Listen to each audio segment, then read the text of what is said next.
Bonsoir, lendemain de manif avec une égale détermination des jeunes, ils continueront la semaine prochaine. Et un télégramme de félicitations d'Edouard Balladur à Charles Pasqua et aux forces de l'ordre.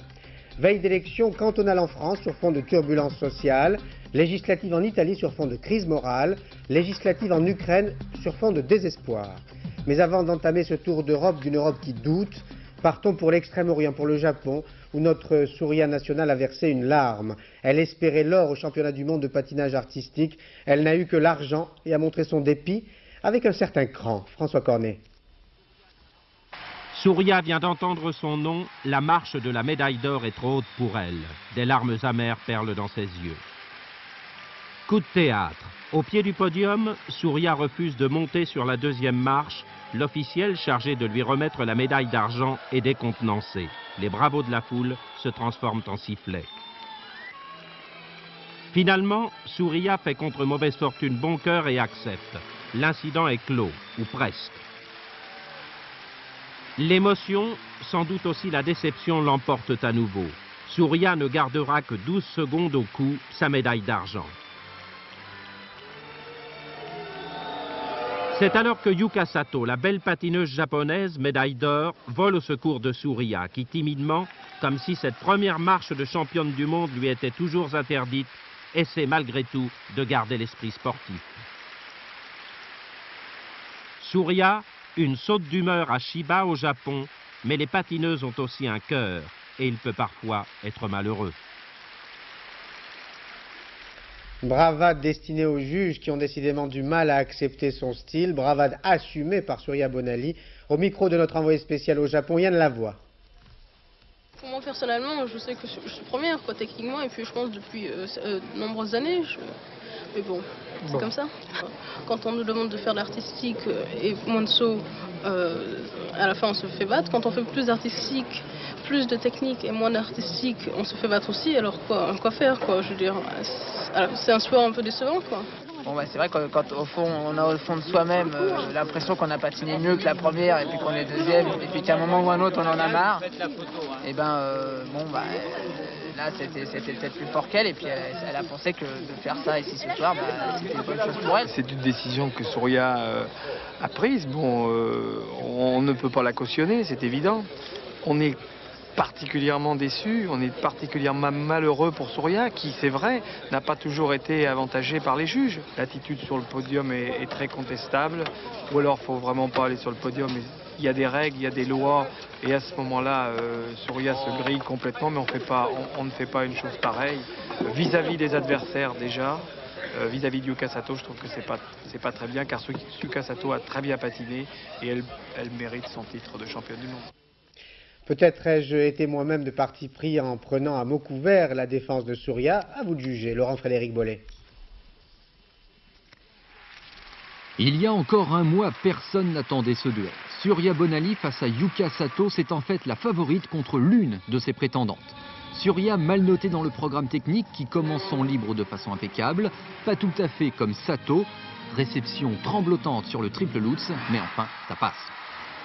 C'est après en revanche que Surya a peut-être craqué. La chute est évitée de justesse et même si les combinaisons s'enchaînent bien, on sent Surya fébrile.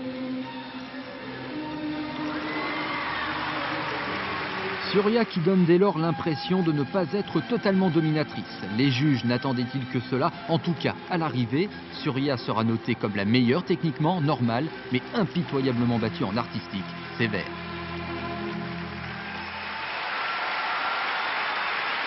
Les bravos ne suffiront pas. S'appuyant sur un programme musical qui provoque les applaudissements et la participation du public, c'est bien joué, Sato privilégie la vivacité.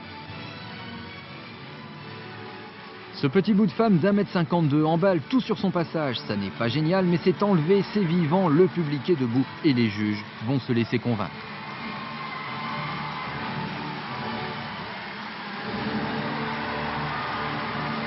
Pourquoi pas après tout, le patinage, comme on sait, c'est souvent un jugement subjectif. Vous pourrez revoir toutes ces championnes ce soir sur France 2 à 22h40 en différé. Les jeunes sont obstinés, ils entendent récidiver, c'est-à-dire manifester contre le CIP. Jusqu'à présent, les Parisiens, les Lyonnais, les Nantais, les Lillois et les autres avaient défilé séparément. Cette fois, ils entendent le faire ensemble jeudi prochain et se sont rencontrés aujourd'hui à Paris pour mettre au point ce premier rendez-vous national. Agnès Molinet et Patrick Desmeny reviennent de Jussieu. Thomas est lycéen près de Lyon. Comme tous les autres provinciaux, il est venu à Paris aujourd'hui pour établir des liens qui lui permettront de continuer à se battre. Si on demande aux jeunes de retourner dans leur lycée maintenant, on va rester sur notre faim, on va pas...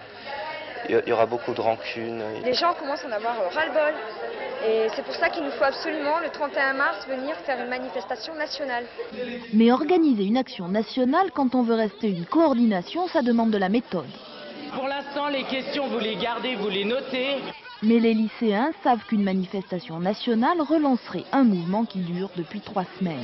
C'est pour lui donner une deuxième étape, pour montrer que de toute façon maintenant les lycéens ont établi un rapport de force, qu'ils sont prêts, qu'ils sont plus sûrs d'eux, plus solides pour affronter le gouvernement et tous les modes de répression qu'il peut employer, la répression au niveau sécuritaire, au niveau des lycées qui a été très forte.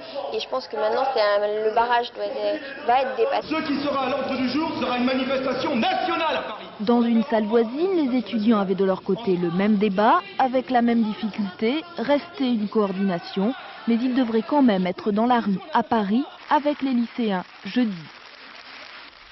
Édouard Balladur prendra sans doute une initiative dans les jours qui viennent pour tenter de dénouer cette crise. En attendant, le Premier ministre a décidé d'être ferme. Il a félicité Charles Pasqua et les forces de l'ordre. Et cette fermeté a été illustrée hier par de nombreuses interpellations qui suscitent d'ailleurs la réprobation de plusieurs associations comme SOS Racisme, Michel Fine, Philippe Lobjoie. Il s'était installé pour un dernier sitting lorsque les gardes mobiles ont chargé.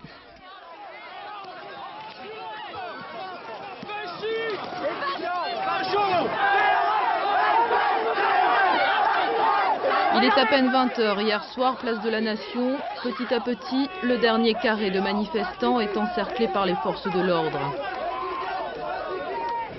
Une demi-heure plus tard, dans une rue adjacente, ils sont là, encadrés par 2 rangées de CRS, pris au piège. Certains repartiront après un simple contrôle d'identité, d'autres seront directement amenés au commissariat. 10h du matin, 4e division de police judiciaire. Après une nuit de garde à vue, un père est venu rechercher son fils. D'autres ont eu moins de chance. Qu'est-ce que vous avez fait? On s'est fait interpeller pour rien. Ceux-là, comme 19 autres, seront déférés au parquet. Au dépôt. Devant la 23e chambre correctionnelle du tribunal de Paris, ce père a bon espoir de retrouver son fils. Selon la procédure de comparution immédiate, il devait normalement être jugé ce soir. J'attends qu'il soit libéré. Qu'est-ce qu'un jeune a fait de mal? Il a manifesté contre une idée pour laquelle il n'est pas d'accord. Bon, il n'est pas d'accord sur une idée. Est-ce qu'on a besoin de leur taper dessus comme ça? Est-ce qu'on a besoin de les encercler? Mais qu'est-ce qu'on va en faire de la jeunesse là? Au grand soulagement de son père, Philippe a finalement quitté libre le palais de justice. On vous reproche quoi? D'avoir lancé des projectiles aux forces de l'ordre et également d'avoir détruit des biens publics, ce qui est faux. Philippe reviendra plus tard, le 19 mai, afin d'être jugé devant le tribunal pour violence contre agent de la force publique. Ces interpellations ont eu lieu à Paris, mais aussi à Nantes, où la nuit a été particulièrement agitée après la dispersion de la manifestation. Valérie Gaget, Frédéric Basile. C'est en une semaine la 4e nuit d'affrontement, sans doute la plus violente. D'un côté, quelques centaines de jeunes pratiquent toujours le harcèlement à distance. De l'autre, les CRS chargent de temps en temps pour faire reculer le front des manifestants ou interpeller certains d'entre eux. Hier, 80 personnes ont ainsi été arrêtées. Chantiers pillés, grues incendiées, l'inquiétude monte vite d'un cran. À 23h, sur le cours des 50 otages, un feu de poubelle est allumé au rez-de-chaussée d'un immeuble de squatters. Allez-vous reculer, vous laissez passer les pompiers. Les CRS sont finalement obligés de charger pour évacuer la place et permettre aux pompiers de secourir 7 personnes réfugiées sur le toit du bâtiment. D'étranges parties de cache-cache opposant CRS et manifestants se poursuivent tard dans la nuit dans les ruelles du centre-ville. Ce matin, Nantes s'est réveillée endolorie. Une trentaine de vitrines ont été brisées, 3 pharmacies pillées. La casse a cette fois-ci été très importante. Quant aux 2 jeunes Algériens expulsés vers leur pays d'origine, ils ne savent toujours pas s'ils pourront revenir en France. Le juge le souhaite, mais le préfet s'y oppose. Serge Mondor. Un gentil bonhomme, un vrai gentil bonhomme.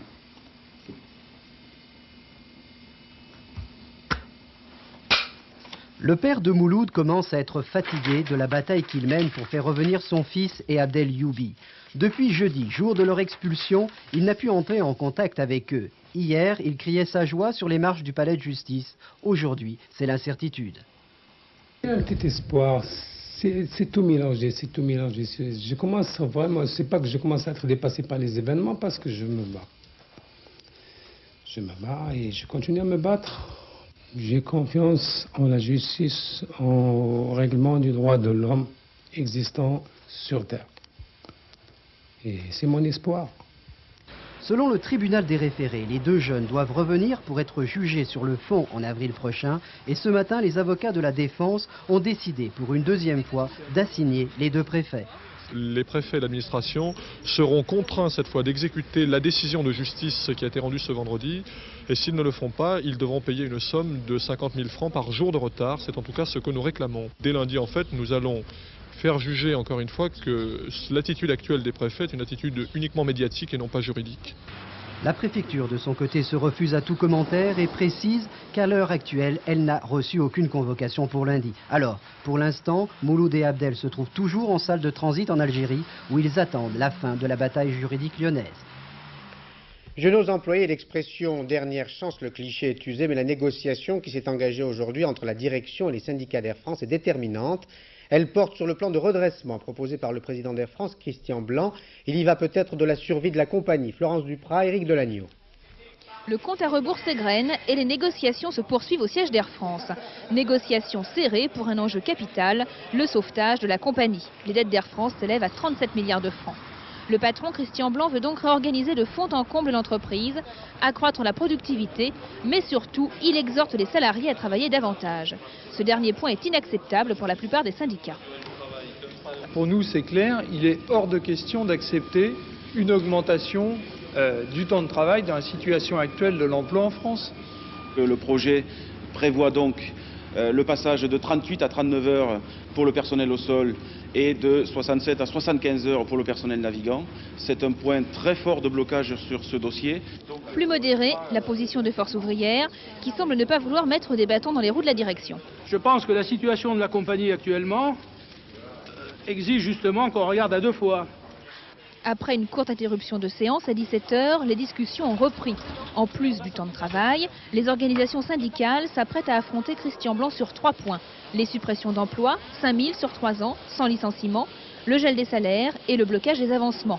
Une chose est sûre, les syndicats n'arrêteront pas leur position ce soir. Ils consulteront la base avant jeudi prochain, date butoir pour la signature du plan. On a appris il y a quelques minutes par la CFDT que la direction ne s'était toujours pas prononcée sur l'augmentation du temps de travail, principal point de blocage, négociation. En revanche, sur le gel des salaires, un léger progrès. Christian Blanc a laissé la porte entrouverte en acceptant de rencontrer à nouveau les syndicats en 95 et 96. Concrètement, si l'inflation redémarre, ou chose inespérée, si l'entreprise renoue avec les bénéfices, la direction et les syndicats pourront discuter à ce moment d'éventuels ajustements.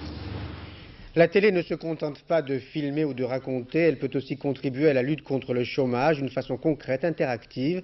N'hésitez pas, à partir de lundi matin 7 h, à appuyer sur la touche 5 de votre télécommande. Vous recevrez Téléemploi. José Blanc-Lapierre. Silence sur le plateau. Créer une nouvelle chaîne de télévision demande beaucoup de concentration. Éclairage, texte, mouvement de caméra, chaque détail est réglé avec soin. L'équipe de Téléemploi répète avec l'espoir de réaliser un sans faute lundi matin. Un rendez-vous que journalistes, réalisateurs et techniciens ont à cœur de réussir. Mais on vit quand même quelque chose qui est unique, qui je crois ne s'est jamais fait dans l'histoire de la télévision. Faire à la fois de l'information, du magazine, une chaîne, créer tout ça en 1 mois et demi, le répéter en 2 jours. Mais il y a une équipe formidable ici de gens qui se sont passionnés pour tout ce qu'ils ont fait.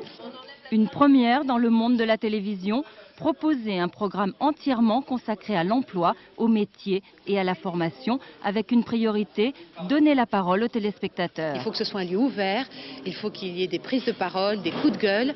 D'ailleurs, les téléspectateurs pourront, grâce au téléphone, dire par exemple qu'ils ne sont pas d'accord avec tel ou tel thème, et nous les passerons à l'antenne. Si on arrive à ça, à créer un lieu de communication sur l'emploi, ce serait bien.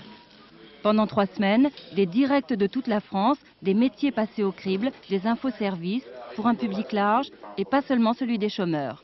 Ce serait absurde de dire que la télévision va créer des emplois. En revanche, elle peut apporter de l'information pour ceux qui recherchent des emplois, pour ceux qui recherchent une formation, pour savoir quels seront les métiers de l'avenir. Ça oui, on peut le faire. Coup d'envoi lundi matin 7 h. Il vous suffira de pousser la touche numéro 5 de votre téléviseur. Et on le fera avec vous. Nous évoquerons demain cette situation économique et sociale au cours de notre émission politique, émission spéciale à partir de 19h50 sur France 2, sur le deuxième tour des élections cantonales. Jean-Baptiste Prédaly va définir dans un instant les enjeux strictement locaux de ce scrutin, mais sachez que demain, avec nos invités et la rédaction, et grâce à un sondage BVA sur le bilan de l'année Balladur, nous tracerons aussi les perspectives. Cantonal, deuxième tour, 1372 cantons sont en jeu, 656 ayant été pourvus dimanche dernier. État des lieux, après le premier tour, la majorité et les divers droites ont obtenu 44,6% des voix, la gauche 40,5%. Dimanche, l'attention se focalisera sur le nombre de sièges obtenus et sur les départements conservés, gagnés ou perdus par chaque camp. La majorité espère conquérir la Creuse, la Gironde, le Tarn et le territoire de Belfort. À gauche, le PS peut gagner en Dordogne, conserver les Côtes d'Armor et la Nièvre. Le MRG espère reconquérir la Haute-Corse. Auparavant, il y aura eu le second tour, ces figures classiques, duel droite-gauche, mais aussi dans 13 cantons, l'UDF et le RPR opposés au Front National. Figure particulière des élections locales, 132 triangulaires, tous les camps et les divers s'y trouvent mêlés. Enfin, tout ne sera pas achevé dimanche. Vendredi prochain, en effet, dans chaque département, chaque conseil général élira son président. Élection également en Italie, demain et lundi, mais beaucoup plus large. Le pays va choisir ses nouveaux députés et sénateurs. C'est un véritable tournant qui s'amorce. Toute une génération qui a régné sur l'Italie est balayée par la nouvelle vague qui a pour nom Berlusconi ou Mussolini. Gérard Beaufils et Emore Galeassi nous présentent la petite fille du dictateur qui ne renie ni le nom ni les idées. Représenter l'extrême droite en Italie n'est plus exclusivement du ressort des hommes. Si le mouvement social italien a obtenu 32% des voix aux dernières élections municipales, c'est grâce à Alessandra Mussolini qui se présente aujourd'hui contre d'autres femmes, dont une d'origine somalienne. Cette demoiselle aurait pu avoir des chances d'être élue si elle s'était présentée avec notre parti, parce qu'on a la même façon de penser. La mauvaise réputation des politiciens napolitains, est-ce un avantage supplémentaire en tant que femme pour cette échéance électorale ? Non, je ne le crois pas vraiment. Il me faut toujours combattre et lutter davantage, beaucoup plus. Je suis contente en tout cas qu'un mouvement féministe de droite soit en train de naître. À Naples, fief machiste du sud de l'Italie, les mentalités sont en train de changer. Affaire de génération peut-être, en tout cas les électeurs se lassent des scandales à répétition qui éclaboussent leurs représentants au Parlement. Alors pourquoi pas des femmes? Pour moi les candidats sont tous pareils. Et le fait qu'une femme de couleur se présente, pour moi c'est pas important. Au fond de mon cœur, ça me fait plaisir de voir que les femmes peuvent occuper des postes de responsabilité et prouver qu'elles ont de la force. Si les beaux quartiers de Naples se prononceront sans coup férir pour la petite fille du Duce, rien n'est moins sûr en revanche pour les cités populaires où Dacia Valente fait campagne. Fille de princesse africaine et de diplomate italien, elle se bat pour les exclus en faveur des immigrés, en surnombre ici, contre le racisme ordinaire représenté par Alessandra Mussolini. Je pense que peut-être qu'elle n'est pas raciste à niveau personnel, mais elle représente vraiment le racisme qu'elle avance dans toute l'Europe. Duel de femmes, querelle d'idéologie, c'est bien de cela dont il s'agit dans une ville frappée par le chômage et la délinquance. Quoi qu'il en soit, ne pas être blanc dans l'Italie d'aujourd'hui n'est pas toujours bien vu, même sous le regard de la Madone qui veille sur les consciences. Élection législative enfin plus à l'est, en Ukraine. Elle passe inaperçue, mais on aurait tort de l'ignorer. La crise économique et politique est telle que ce pays pourrait sombrer dans le chaos. Et les plus désenchantés sont les gueules noires de Donetsk qui ont pourtant milité pour la démocratisation. Reportage de Dominique Derda et Jean-François Bernigaud. À la mine de l'Étoile Rouge, on vient toujours travailler en musique, comme au temps des soviets. En apparence, rien n'a changé malgré l'indépendance en 1991. Jadis, ils étaient les héros de la classe ouvrière, plutôt mieux payés que les autres, les aristocrates du prolétariat. Aujourd'hui, les mineurs du Donbass, à l'est de l'Ukraine, se demandent souvent à quoi bon enfiler une fois encore leur guenille, que la mine n'a plus les moyens ni de changer, ni même de laver. Ils viennent de toucher la paye de février, et encore, la moitié seulement. La deuxième moitié, je l'attends toujours. Il n'y a pas d'argent dans la caisse. Ce mois-ci, on n'est même pas sûr d'être payé. On ne sait pas quand il y aura de l'argent. Salaire moyen, 350 francs par mois.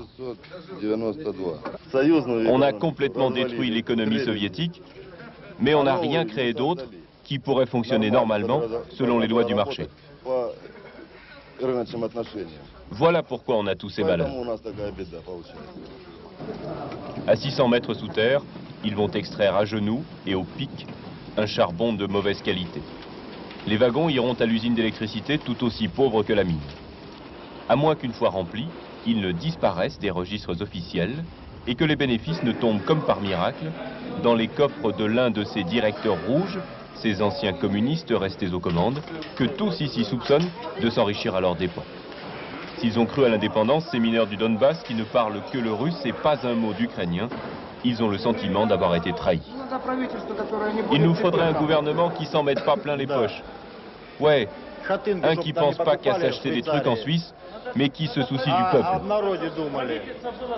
C'est ça, un gouvernement qui s'occupe du peuple, et pas que de lui-même.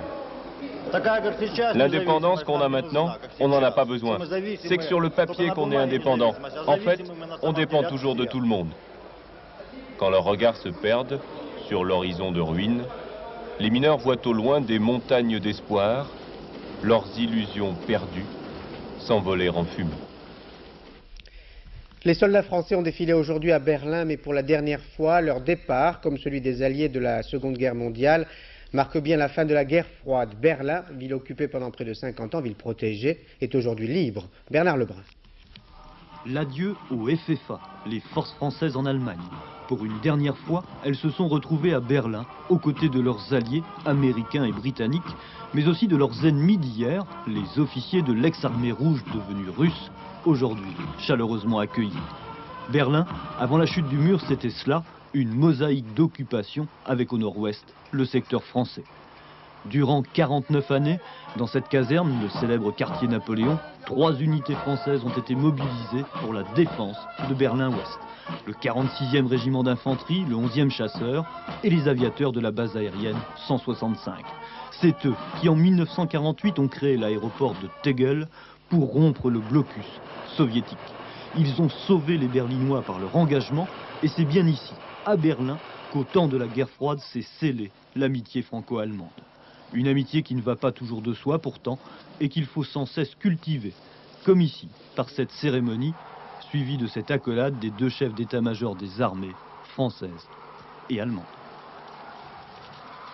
Officiers, sous-officiers, gendarmes, soldats et aviateurs des formations qui se sont succédés dans le secteur français de Berlin, vous avez, avec foi, persévérance et dans l'honneur, contribué à faire triompher la paix, la justice et la liberté, voulues par tous les Berlinois. Ils ne vous oublieront pas. Aux emblèmes des 3 régiments qui seront dissous en septembre ont été offerts la flamme allemande en gage de gratitude. Les couleurs des 2 pays flottent désormais sur la même hampe. Après la chute du mur et la réunification, le gouvernement allemand avait demandé à la France de conserver ses troupes stationnées à Berlin jusqu'au départ du dernier soldat russe. Ce sera chose faite le 31 août, le 8 septembre, les Anglais, les Américains et les Français quitteront à leur tour Berlin. On tournera alors la page de 49 années d'histoire de la guerre froide. La France reprend l'avantage contre la Hongrie dans le premier tour de la Coupe Davis qui les oppose à Besançon. La France mène 2-1 grâce à la victoire du double Butch-Delettre contre le tandem Nagy-Markovic.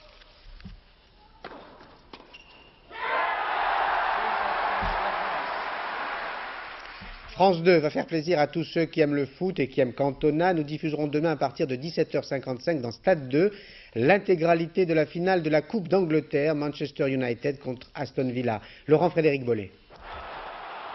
Au pays des taxis pas comme les autres, en Angleterre, il est des rendez-vous que l'on ne doit pas rater. Ainsi, demain, il y a la finale de la Coupe de la Ligue. Eric Cantona est concerné, son club, Manchester United, est qualifié. Cantona, qui en ce moment voit rouge, 2 expulsions successives cette semaine, ont déclenché une violente campagne de presse contre le joueur français. Cantona sanctionné, 5 matchs de suspension, mais qui jouera quand même demain à Wembley cette finale anglaise. Ce sera sa première et il espère bien se racheter. Face à lui et en blanc sur ces images, le club d'Aston Villa basé à Birmingham. La Coupe de la Ligue, ça n'est pas la fameuse Cup, mais elle offre une place en Coupe d'Europe de l'UEFA. Pour Aston Villa, auteur cette année d'une saison plus que médiocre, ce serait la seule façon de sauver quelques meubles. Alors demain, 18 h en direct sur France 2, non, ce ne seront pas les cantonales, ce sera Cantona. La fin de ce journal sera consacrée à ceux qui prennent les chemins de traverse, qui ne veulent pas nécessairement faire comme les autres. Thierry et Céline Remlinger nous présentent ainsi Le Serpent à plumes, qui n'est pas ce que vous croyez. C'est une nouvelle maison d'édition qui aime les mots, bien sûr, mais qui aime aussi les emballer. Mon premier est une pochette plastique. Mon second est un texte littéraire, étranger. Mon troisième est une œuvre d'art, une vraie. Mon tout est un drôle d'oiseau de la littérature française. Son nom, Le Serpent à plumes. L'objet de sa fierté, une revue trimestrielle pas comme les autres. Un thème, 10 textes courts, 10 auteurs différents, non reliés, glissés dans une vulgaire pochette plastique, mais valorisés par une œuvre d'art, d'un photographe ou d'un peintre comme Arroyo ou Segui. Le Serpent à vue juste, déjà 5000 fidèles fous de littérature ou collectionneurs malins, et le promeneur du Salon du Livre, déconcerté?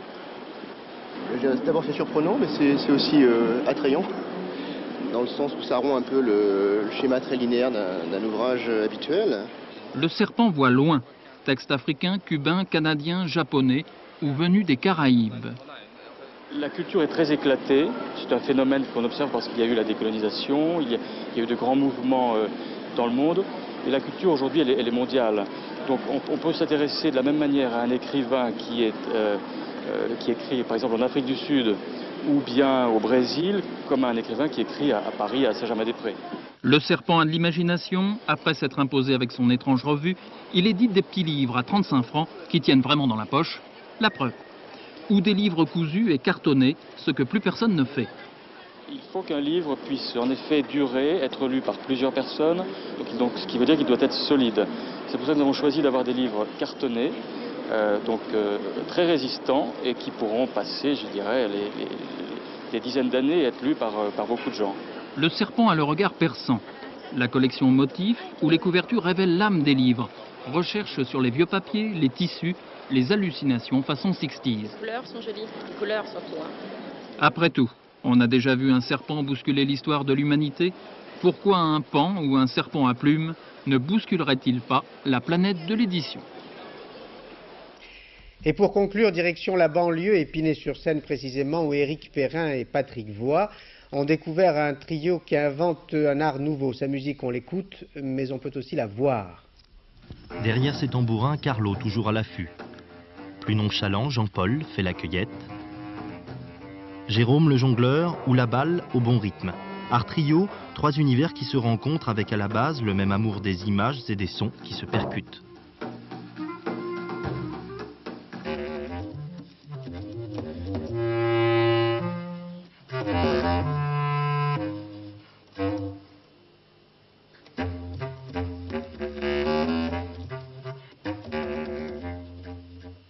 La musique, on la voit par le jonglage, et puis on écoute aussi la musique par le jonglage parce qu'on change un peu les symboles. L'œil ne fait plus que voir, il entend, et l'oreille ne fait plus qu'entendre, elle voit. Qui est le chat, qui est la souris? Entre notes et rebonds, plus qu'un combat, une séduction.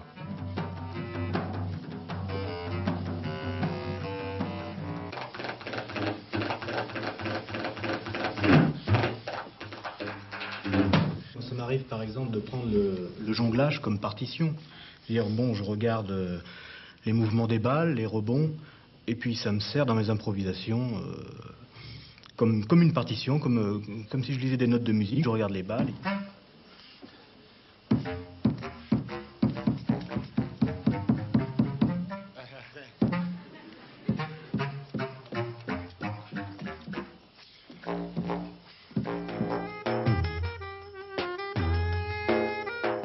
Clé de sol, clé de fa, clé des champs, qui jongle, qui joue.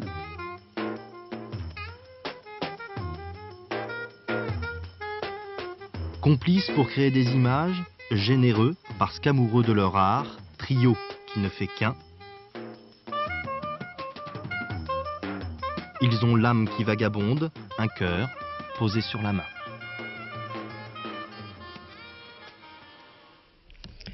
Dans un instant, Nathalie Riouet vous donnera la couleur du ciel demain bleu et la couleur de l'air froid. À 20h50, Frédéric Mitterrand recevra l'homme qui tient compagnie à tous les Français chaque dimanche, Jacques Martin, à minuit 25 après le patinage artistique et avant la nuit de l'extrême proposée par Didier Régnier. Anne Guéry vous donnera les dernières informations. Demain à midi, l'heure de vérité avec Jean Grondois, PDG de Péchinet. 13h, Étienne Lénart. Je vous retrouverai demain après le foot, après Cantona, pour une émission spéciale à 19h50 sur les cantonales. J'allais oublier, n'oubliez pas cette nuit de vous réveiller à 2h du matin, parce qu'à 2h du matin, il sera 3h. Bonne nuit tout de même et bonne soirée sur France 2. À demain 19h50. Bonsoir.